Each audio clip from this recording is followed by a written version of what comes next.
Je sais bien peut-être que mes paroles vont être mal interprétées, ou alors qu'il y aurait peut-être un sujet où que je viendrai l'ennemi de quelqu'un, peut-être. Mais j'ai pas peur. Parce que mon Dieu est avec moi, je suis plus fort, que dit le Seigneur dans sa parole. Celui qui est en vous est plus fort que celui qui est dans le monde. Et je ne crains personne. Seul Dieu je crains. Et si je ne parle pas aujourd'hui, qu'on le ferai-je? Et si je ne parle pas parmi vous, que je ne peux pas parler, parce que tout le monde se sauve, alors je parle par la caméra, par la vidéo. Parce que maintenant le Seigneur se sert de tout. Alléluia, vous savez. Amen. Alors, nous sommes fondés sur le fondement des apôtres. Oui, on est fondés sur le fondement des apôtres. Les apôtres, c'est Israël. Les disciples étaient juifs. Jésus était juif. Le fondement des apôtres, amen, alléluia. Éphésiens 2:20, le fondement des apôtres. Éphésiens 2:20, nous sommes fondés sur ce fondement. Et l'Église est bâtie par Jésus-Christ. Elle est bâtie par lui. Elle n'est pas bâtie par Constantin. Non, non. Pas par le premier pape qui s'est dit en remplaçant de Pierre. Non, non, non, non. Elle est bâtie par Jésus-Christ. Alléluia. Matthieu 16:18. Ah, c'est Jésus qui bâtit son Église. Il n'a jamais bâti un empire romain. Il n'a jamais dit, après, vous sortirez de cet empire romain et vous en défendrez la doctrine. Non, non, non. Pour la faire sortir, autant rester. Voyez-vous? Donc, le vrai chrétien, c'est un juif. Puisqu'il a comme roi Jésus, roi des juifs. Amen. La parole de Dieu nous dit que Jésus a bâti cette église, dont Dieu est le constructeur et l'architecte. Oui. Dieu est le constructeur et l'architecte. Mais ce n'est pas le pape, ni Constantin Ier qui est le constructeur et l'architecte. Il est peut-être le constructeur et l'architecte de sa fausse église à lui, mais pas le constructeur et l'architecte de la maison de Dieu, non. Alléluia. Hébreux 11:10. Hébreux 11:10. Dieu est le constructeur et l'architecte de la vraie église. Jérusalem, les Juifs, le salut vient des Juifs. Alléluia. Cette ville nouvelle qui est l'épouse du Christ. Alléluia. Galates 4:26. dont elle est notre mère. Galates 4:26. Donc cette église est notre mère. Alléluia. Eh bien, elle a été bâtie par Jésus-Christ. Alléluia. Dont il est l'époux. Oui. Jésus est l'époux de cette église. Cette vraie église. Alléluia. Cette ville, la Nouvelle Jérusalem, porte les 12 noms des 12 tribus d'Israël. Voyez-vous? Ça veut dire que de l'Ancien Testament au Nouveau Testament, c'est toujours les Juifs. Il n'y a rien qui nous indique Rome. Non, rien. Rien du tout. Cette ville, la Nouvelle Jérusalem, porte les 12 noms des 12 tribus d'Israël et les 12 noms des 12 apôtres de l'agneau. Ça veut dire que de l'Ancien Testament au Nouveau Testament, c'est Juif. Apocalypse 21, 12, 14. Apocalypse 21, 12, 14. Alléluia. Et personne, pas même le pape, qui signifie papa, parce que le pape, ça signifie papa. Il est le papa de la Trinité, dont il a une multitude d'adeptes. Le monde entier, sous la puissance du malin, parle Dieu nous dit. Le Seigneur, dans sa parole, il dit que, eh bien, son église, c'est une petite porte. Hein? Matthieu 7, 13, 14. Une petite porte. Mais que la grande porte de la perdition, il y en a beaucoup qui passent par là. Le Seigneur Jésus le dit dans sa parole, petit troupeau, votre Père Céleste a trouvé bon de vous donner le royaume. Petit troupeau. Pas grand troupeau, pas foule. Et d'ailleurs, Jérémie nous disait, ils sont en foule dans la maison de la grande prostituée. En foule. Eh oui, en foule. Les foules, ce sont les fausses églises. Ce sont des religions d'État. Quand vous parcourez la France, l'Europe, même le mot Europe, la déesse Europe, c'est déjà un mot païen, la déesse Europe. Quand vous parcourez la France, partout, vous pouvez retrouver des noms de curés, de papes. Oui, comme Saint-Malo. Il n'était pas saint, non, Malo. Mais il porte le nom, la ville porte le nom de Malo, le saint, paraît-il. Saint-Leu-d'Esserand, Saint-Maximin, Pont-Saint-Maxence. C'est Pont-Saint-Maxence dans l'Oise. Pourquoi Pont-Saint-Maxence? Parce que Constantin Ier s'est battu au pont de Melvius. Pardon. Constantin Ier s'est battu au pont de Melvius avec Maxence. Donc ils ont donné à ce pont-là dans l'Oise, le pont de Pont-Saint-Maxence-la-Ville. Après vous avez les fromages, le Saint-Nectaire, le Chaussé aux moines. Vous avez le vin, le Saint-Émilion. Oui. Vous avez la ville, la Sainte Trinité. Et on nous dit que ce n'est pas des religions d'État. Mais c'est des religions d'État. Le Seigneur n'a jamais bâti des choses comme ça. Il n'a jamais donné son nom à un fromage. Il n'a jamais donné son nom à une ville. Non, alléluia. Ça, ce sont les hommes, c'est une religion d'hommes. Malheur à l'homme qui se confie dans un homme, mais heureux celui qui se confie dans le Seigneur, allons. Considérez les voies sur lesquelles vous marchez. Est-ce que vous marchez sur Rome, parce que tous les chemins mènent à Rome, ou est-ce que vous marchez sur le petit chemin resserré qui mène à la vie éternelle? Alléluia. Matthieu 7,14. Est-ce que vous marchez sur ce petit chemin? Je suis le chemin, la vérité et la vie, disait Jésus. Il n'a jamais dit, il faut marcher sur Rome. Il faut marcher avec cette doctrine. Toute plante que mon Père Céleste a pas plantée sera déracinée. Alléluia, et vous serez déracinés avec, puisque c'est la même doctrine, les mêmes baptêmes. Ne comprenez-vous pas? Vous êtes bouchés d'entendement. Vous avez des yeux pour voir. Vous ne voyez pas. Une bouche pour publier la vérité, vous la cachez. Sortez. Marchez avec le Seigneur, et il marchera avec vous. Si vous marchez avec Rome, vous marchez contre le Seigneur. Et vous êtes devenus ennemis de Dieu. Le Seigneur, dans sa parole, il dit, celui qui est pour moi n'est pas contre moi. Alléluia. Vous êtes contre Dieu. Et quand vous parlez de Dieu, je parle pour les gens du voyage, parce que je suis gitan. La totalité se sauve. Peut-être quelques-uns qui écoutent. Et ensuite, c'est des murmures. Ne l'écoutez pas, c'est un faux prophète. Ah, il est fou. Pas méchant. Oh non. Fou. Parole de fou qui vous dit. Non. Ma parole, ce n'est pas la parole d'un fou. La parole de Dieu. Alléluia. Pour vous, je parais être fou. Mais pour le Seigneur, je ne suis pas fou. Il habite dans mon cœur. Alléluia. Et même mes paroles qui sortent de ma bouche. C'est pas moi qui les dis. C'est le Seigneur. Et en refusant ma parole, vous refusez la parole de Dieu. Un peu comme le peuple hébreu, au temps de Moïse. Moïse disait, ce n'est pas contre moi que vous murmurez, mais c'est contre l'Éternel, contre lui seul. Alléluia. Si j'étais au diable, vous ne murmuriez pas contre moi, mais vous murmurez parce que j'appartiens au Seigneur. Et j'aimerais tant que vous appartenez au Seigneur, alléluia. La vraie église, petit troupeau, pas grand. Et même si on est seul, le Seigneur, il n'a pas dit grande église, il a dit quand 2 ou 3 sont là, assemblés en mon nom, je suis au milieu d'eux. Il aurait pu dire quand 10 000 sont là, je suis au milieu, non. Petit troupeau. Veux-tu faire partie du petit troupeau du Seigneur? Veux-tu marcher avec lui, alléluia? Que le Seigneur vous bénisse. Mais moi je parle en ce moment à ceux qui sont dans ces fausses églises. Le Seigneur a un peuple. Apocalypse 18,4. Sortez du milieu d'eux mon peuple. Arrachez-vous. Sortez des ténèbres. Qu'y a-t-il entre Bélial et Dieu, entre la lumière et les ténèbres, entre les statues et l'esprit du Dieu vivant? Sortez. Sortez du milieu des Chaldéens. Sortez, sinon vous périrez. Arrêtez cette fausse doctrine. Arrêtez. Il y a un homme qui est venu parmi les gitans. Il s'appelait Clément le Cossec. Je ne veux pas dire que cet homme-là, des choses sur lui, méprisables. Je ne veux pas parler de lui en le méprisant. Parce que moi aussi avant j'étais protestant. Mais je veux dire simplement que cet homme-là, quand il est venu parmi les gitans, les gens du voyage, à cette époque, ils croyaient aux superstitions, ils croyaient au linge, que la lune allait faire des choses sur le linge, que le linge, après, il allait être possédé, on parlait de cimetière, on parlait de diable, de chpouk, comme on disait, de démons, et on se faisait peur les uns les autres, et les gens croyaient à toutes sortes.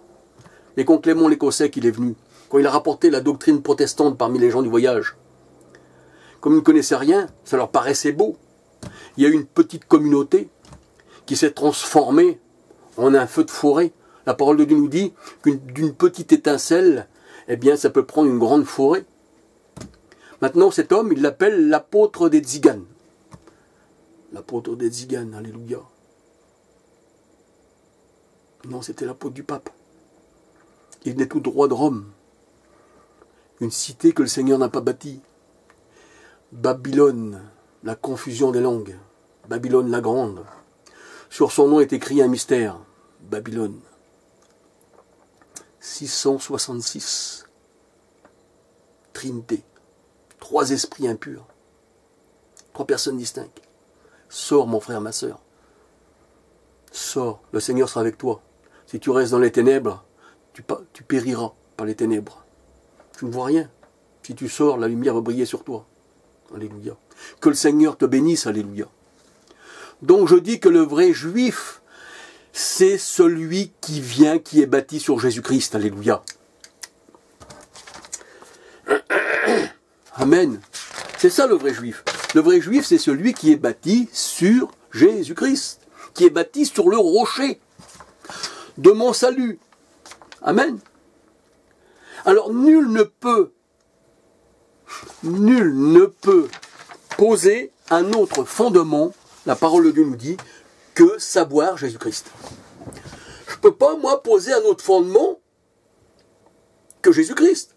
Je ne peux pas vous envoyer sur le fondement des cardinaux, sur le fondement des archevêques, des prélats, des cardinals, comme Richelieu, qu'on retrouvait son effigie sur les billets de banque. Je ne peux pas vous envoyer là-bas.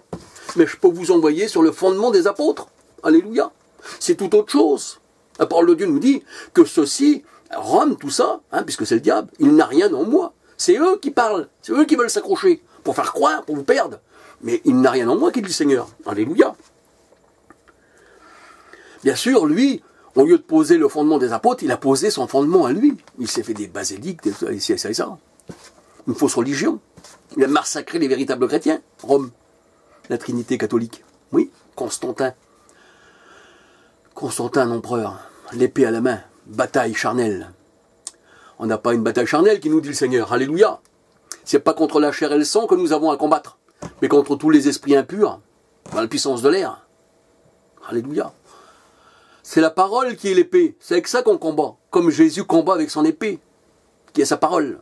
Avec son esprit, qui est aussi sa parole. L'épée de l'esprit. Amen. C'est écrit dans Éphésiens 6. Amen. Alléluia. Alors je dis de la part du Seigneur qu'un véritable disciple de Jésus-Christ est un juif. Car le juif, la parole de Dieu nous dit, ce n'est pas celui qui en a les apparences. Ce n'est pas celui qui en a les apparences. Et la circoncision, ce n'est pas celle qui est visible dans la chair. Parce que le Seigneur ne regarde pas ce qui est visible. Il regarde à l'intérieur du corps ce qui est invisible. Et le juif, c'est pas celui qui en a les apparences. Non. C'est celui qui l'est dans le cœur. Alléluia. Et la vraie circoncision du cœur, c'est quoi? Elle n'est pas visible. Elle n'a pas été faite de main d'homme, qui nous dit le Seigneur. Et c'est celui-là le vrai juif, c'est celui qui a été circoncis du cœur. C'est pas celui qui a été circoncis dans la chair et qui est visible. Non. Le Seigneur sonde le cœur et les reins. Il sait si tu es un vrai juif ou si tu es un romain. Oui. Tu peux te dire aussi chrétien. Vous savez que le mot chrétien, ça veut dire oint. Ça veut dire Messie. Ça veut dire Christ. On est des juifs, Messia, oint. 1 Chronique 16, 22, Jésus dit, enfin la parole de Dieu, c'est pareil pour moi, c'est pareil, il n'y a qu'un seul Dieu, dit, ne faites pas de mal à mes oints. Jamais le Seigneur a dit, ne faites pas de mal à mes immergés. Baptême par immersion catholique, 2e siècle, tertullien. Non, ne faites pas de mal à mes oints. Et qui c'est qui nous a oint? La parole de Dieu nous dit, c'est Dieu. Plus de 550 fois, c'est écrit dans la parole de Dieu, dans le Nouveau Testament, oint. Oui. Et vous pouvez lire aussi dans le livre de Samuel, comme David il dit, eh bien qu'il ne touchera pas au Messie de l'Éternel ou au oint de l'Éternel, selon les traductions. Si vous lisez la Thomson, ça sera Messie. Si vous lisez une autre traduction, ça sera oint. Ne touchez pas à mes oints. Alléluia. Ne touchez pas à ceux qui ont reçu l'onction. Mais jamais la parole de Dieu nous dit, ne touchez pas à ceux qui ont été émergés quand on fait le plongeon. Le plongeon, vous savez, ce sont les pharaons qui l'ont fait, ils ont été engloutis. Les Juifs ont passé à pied sec. Au temps de Noé, exactement pareil. Noé était sur l'arche. L'arche. Qui c'est qui était englouti? Ce sont les mauvaises personnes. Dans Ésaïe 43, verset 2, la parole de Dieu nous dit « Les eaux ne te submergeront nullement. » Oui, ils ne peuvent pas te submerger. Ah oui, oui. Partout où un chrétien passe, les eaux se sauvent. Parce que la parole de Dieu nous dit que les eaux, ça représente le monde. Apocalypse 17, 1 à 15. La femme que tu as vue, cette femme-là, donc cette grande prostituée, elle est assise sur les eaux, sur les foules, sur les nations. C'est pour ça que Jésus nous a fait pécheurs d'hommes, pour pouvoir, eh bien, pêcher dans ces eaux. Et il étendit sa main d'en haut, la parole de Dieu nous dit, et il me retira des grandes eaux. Donc il ne veut pas que j'y vais, il ne veut pas que je sois plongé, puisqu'il me retire. C'est pas pour m'y remettre. L'immersion représente une condamnation. Nous voyons que tous ceux qui ont été émergés dans la parole de Dieu sont tous morts. Loin du Seigneur, dans la face, ennemis de Dieu. Même le Jourdain est retourné en arrière. Oui, le Jourdain, la parole de Dieu nous dit, est retourné en arrière quand ils ont vu les enfants de Dieu. Pourquoi Jourdain? Pourquoi fleuve retournes-tu en arrière? Dans le psaume 114. Pourquoi Jourdain? Oh, retournes-tu en arrière? Pourquoi qu'Élie, il a passé le Jourdain à pied sec et Élisée. Hein? Il étendit son manteau et il passait à pied sec. Josué, quand il a passé le Jourdain avec l'armée d'Israël, le Jourdain s'est retiré. Comment plonger? Comment recharger un plongeon? L'immersion, c'est l'abîme. Et quand on va au fond de l'abîme, eh bien, ça veut dire qu'on est abîmé. Comme un bateau qui a fait naufrage. Oui. Il ne fera jamais naufrage qu'il est le Seigneur. Pierre, lui, qu'est-ce qu'il faisait? Quand il a vu Jésus marcher sur les eaux, sur les nations, sur les foules, ça représentait ça aussi. Puis j'allais vers toi, Seigneur. Viens, Pierre. Pierre, manque de foi, s'enfonce. Sauve-moi, Seigneur. Qu'est-ce qu'il fait, le Seigneur? Il prend Pierre par la main et le sortit. Oui, il est sorti des eaux. Il étendit sa main d'en haut et me sauva des grandes eaux. Alléluia. Mais c'est pas trop là que je vais revenir. On reviendra plus tard. Hein, j'ai encore des études à faire avec vous, si vous voulez bien les écouter. Mais là, on parle du juif. Donc le juif, c'est celui qui l'est à l'intérieur. Alléluia. Romains 2, 28, 29. Le juif, c'est celui qui l'est à l'intérieur. Romains 2, 28, 29. Alléluia. Et cette circoncision-là n'est pas faite de la main d'un homme. Éphésiens 2, 11. Éphésiens 2, 11. Ce n'est pas fait de la main d'un homme. Ça vient de la main de Dieu. Alléluia. Se convertir à Jésus-Christ, c'est se convertir au judaïsme. Pierre forçait les païens à judaïser. Oui. Juif signifie Judas. Alléluia. Jude aussi signifie Judas. Judith signifie Judas. Alléluia. Et Jésus est de la tribu de Judas. Alléluia. Et si nous sommes greffés sur l'olivier d'Israël, et que si nous sommes fondés sur le fondement des apôtres, et que Jésus est notre roi, le roi des Juifs, nous sommes Juifs. Amen. Alléluia. Et ce n'est pas étonnant que Pierre forçait les païens à judaïser, je le redis. Alléluia. Et à devenir enfant du roi de Juda, qui est le Christ. Hébreux 7, 14. Oui, amen. Jésus est le lion de la tribu de Juda. Apocalypse 5, verset 5. Au temps d'Esther, la parole de Dieu nous dit, il y avait beaucoup de personnes qui se firent juifs. C'est-à-dire les païens. Ils se firent juifs. Pourtant, c'était des païens. La parole de Dieu ne nous dit pas, au temps d'Esther, eh bien, il y a beaucoup de personnes qui se firent adeptes du roi Assuérus. Non, ils se firent juifs. Alléluia.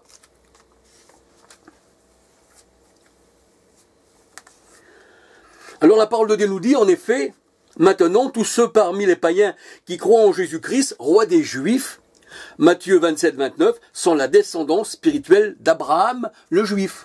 Sont la descendance spirituelle d'Abraham, le Juif. C'est-à-dire, nous descendons d'Abraham. Abraham, c'est un Juif. Alléluia. Reconnaissez donc, pas moi qui le dis, c'est la parole de Dieu, reconnaissez donc que ce sont ceux qui ont la foi en Christ qui sont enfants d'Abraham. Et si nous sommes à Christ, nous sommes la descendance d'Abraham, héritiers selon la promesse. Galates 3, 27, 28. Mais si nous sommes enfants d'Abraham, que nous avons Abraham pour père? On est juif, puisque Abraham était juif. Moi, je suis gitan, si j'ai des enfants, ils seront gitans. Si un Allemand a des enfants, ils seront allemands. Mais là, la parole de Dieu nous dit que nous avons Abraham pour père, dans la foi. Et on descend d'Abraham, nous sommes les enfants d'Abraham. Il était juif, je suis juif, oui. Alléluia. Et si nous sommes à Abraham, eh bien nous recevons l'esprit promis. C'est ce qu'on appelle la bénédiction d'Abraham. L'esprit promis, la bénédiction d'Abraham. Si on n'est pas Abraham, on n'a pas l'esprit. Si on est antisémite, comme le catholicisme, qu'ils ont massacré les juifs, et que ça a été une guerre de juifs depuis que Rome est Rome, que ça a été antisémite, antisème, ça veut dire, antisémite, ça veut dire antisème. Sème, c'est toute la lignée d'Abraham jusqu'à Jésus-Christ. La postérité d'Abraham vient de Sème, et ensuite jusqu'à Jésus-Christ. Et ça, c'est le peuple de Dieu. Le mot hébreu signifie de l'autre côté, celui qui est de l'autre côté. On ne fait pas partie de ce lieu. On est de l'autre côté. On ne fait pas partie de Rome, nous sommes de l'autre côté. On ne fait pas partie de ça. Alléluia. Alors la bénédiction d'Abraham, eh bien c'est qu'on reçoit en nous l'esprit promis. Alléluia. Galates 3,14. Si on n'est pas Abraham, si on fait partie de Rome, on ne peut pas recevoir l'esprit promis. Parce qu'on vient ennemi de Dieu, parce que les Romains sont ennemis de Dieu. Et Martin Luther aussi, c'était un antisémite. Et d'ailleurs, Hitler a pris sur Martin Luther l'exemple pour massacrer les Juifs.